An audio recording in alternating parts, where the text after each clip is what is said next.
Duel Review is brought to you by SpiderWolf.com. On today's Duel Review, it's Coriolanus. I'm RJ. And I'm Nick. Let's get to it.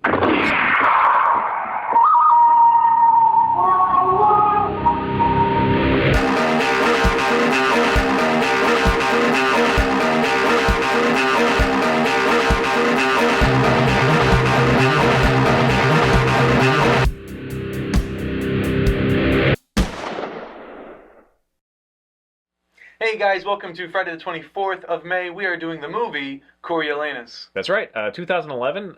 It is directed by and stars Ralph Fiennes and also Gerard Butler, who you probably know from 300. Anyway, I haven't seen Ralph for a while, so it was kind of nice to see him.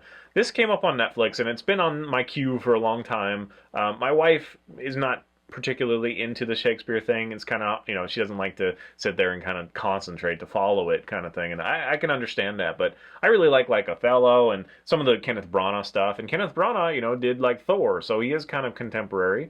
But anyway, so it's not everybody's thing, which I'm kind of looking at him, kind of looking at you. He doesn't like it. No, I'm just not a huge fan of Shakespeare plays in general, and the only movie adaptations of Shakespearean plays that I liked was one Hamlet, which I always forget which one it was, but there was just the one, and then the Othello with Lawrence Fishburne. Fishburne. But anyway, this is one that I thought was fun, and I thought maybe it would change his mind, kind of thing. So Coriolanus is not one of Shakespeare's better-known plays, but I think it serves well to kind of be updated because it is a militaristic kind of thing. We have kind of a general that he's betrayed by his own country, Rome, and he has to go to the enemy.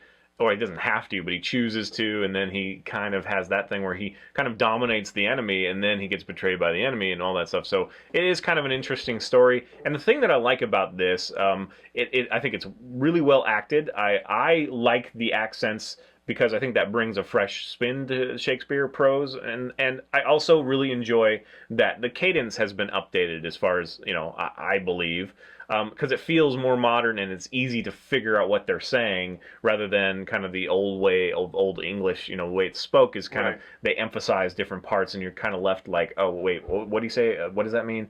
But this one, to me, I didn't have any problem with that whatsoever, but, apparently someone else did, and my wife did, and I didn't have a problem with the cadence per se. I understood what was happening. The problem that I have with most Shakespeare plays is usually just the lingo that he uses, because I don't like Old English. It just doesn't do anything with me. But unfortunately with this one, Gerard Butler's Scottish accent throws me off in addition to the Old English. So you have the accent, you have the Old English thrown together. It's just kind of jarring, but the cadence was fine. Now, the reason that the cadence is more contemporary, in my opinion, is because the Old English, or the actual play of Shakespeare, was done in such a way that the actors had to enunciate so that the back row could hear them. So it's more melodramatic in their delivery too, though. I mean, they really do a good job of making it more digestible, I think, to a modern audience. But anyway, it's a character piece. Right. That's also why maybe I like it a lot, because I do really like character pieces. Now, I'm not a fan of the Romeo and Juliet remake. I friggin' hate that thing. The Leonardo DiCaprio one. Right. I think that's a piece of trash. Like, I really do. Although it did yield some good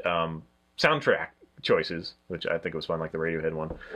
But yeah, that one I think is ridiculous and goofy, and the only reason that it did as well as it did was because it has Leonardo DiCaprio and Claire Danes, so people were watching it for class instead of reading the actual thing. I watched it in school, yeah. Yeah, so I didn't like that. Did you? You said you liked that one a little bit more? No, I didn't like that one at all. Just every now and then something was like, okay, I do like that. Like, I remember this was in high school. I must have been 16 or so. But I really liked the fact that in play, or in the Old English, because that's how they spoke in Romeo and Juliet, when they referenced like swords, they were actually like holding guns, so it's like, oh, that's the weapon of choice in these days, and that's how they made it contemporary, and that kind of, because I hadn't thought about how to do that, so to see someone else do it, it's like, oh, that makes sense, it's kind of fun.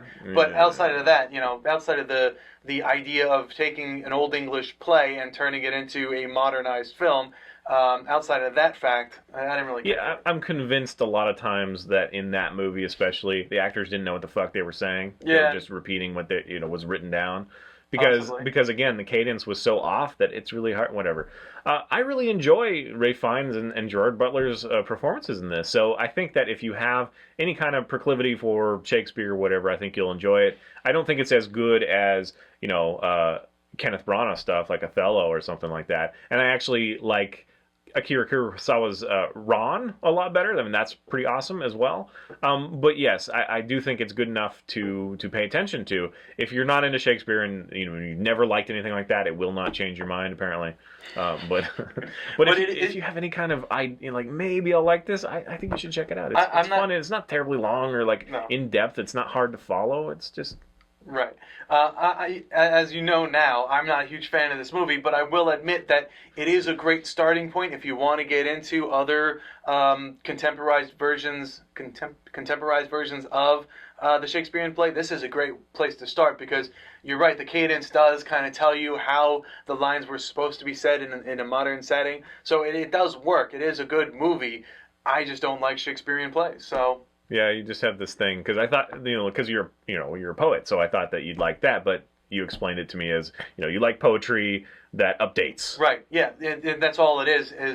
Poetry has to follow its times. Right now, Old English makes absolutely no sense. So why would you do it? You're reaching out to an audience with your words. I completely disagree. In fact, there's so much stuff that I wish that we didn't just throw away when it comes to Old English because they have a much more varied way of speaking. I mean, they have I don't know. It's like in today's age, our vocabulary is usually such that we have like one word for one thing and that's about it. Right. You know what I mean? Right. I agree that and they had metaphor in a much different way back then. Right. Shakespeare was definitely like the master of just a romantic insults. He was just he does his insults very well. I guess maybe it's also that I love like William Blake poetry. I love Poe poetry. So I don't like contemporary poets that much. I like the old stuff. Right. Well, I don't want to get into a poetry argument here, but we do modern. Oh, we're not going to argue. Modern speech does have an ability to have a lot of poetic backing. There is a lot of metaphors that you can do, and there is a lot of new things that you can add. Clunky to me. It may, yeah. I guess clunky can be defined. But then again, you can argue that a lot of Old English is just superfluous because it kind of is. It is, and the problem, the other problem that I have is that he sticks to the formula, the iambic pentameter, and all that. But he forces a lot of things so that it fits within that.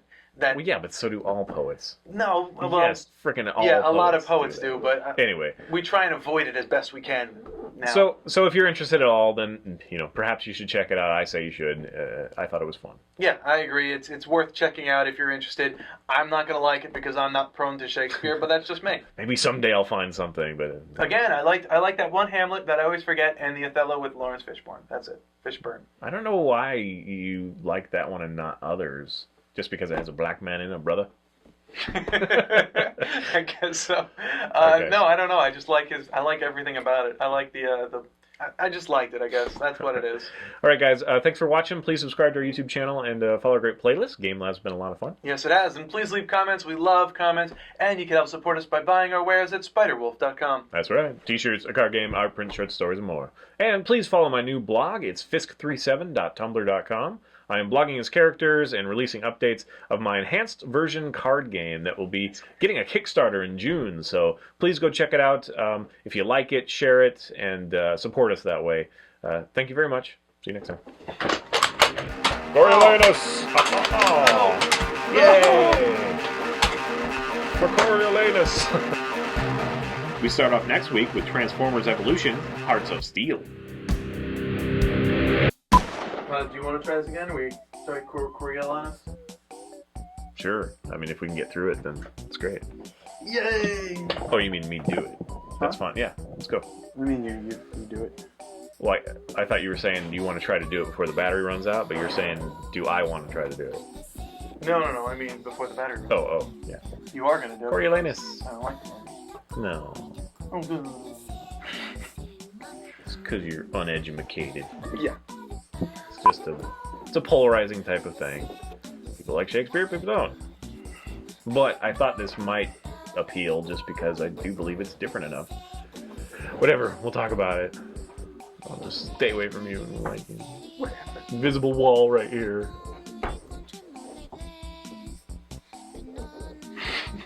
That's okay.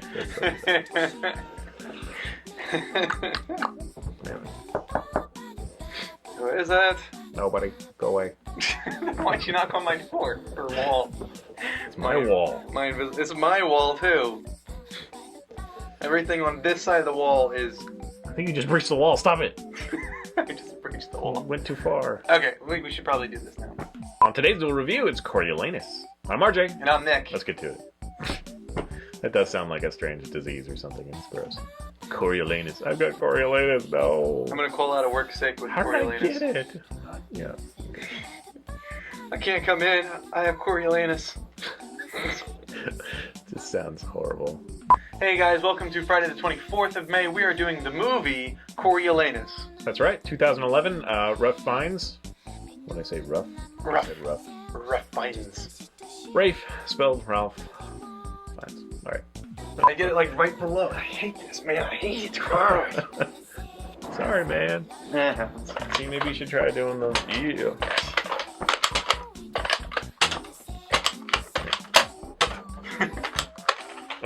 Oh no. Me too. See y'all later. Yeah, we should do other Rafe Fiennes movies, and Joseph Fiennes is awesome too. They're fine actors. I think that was a joke. I'm not sure if that qualifies. Because their last name is Fiennes, you know, they're fine actors. Whatever.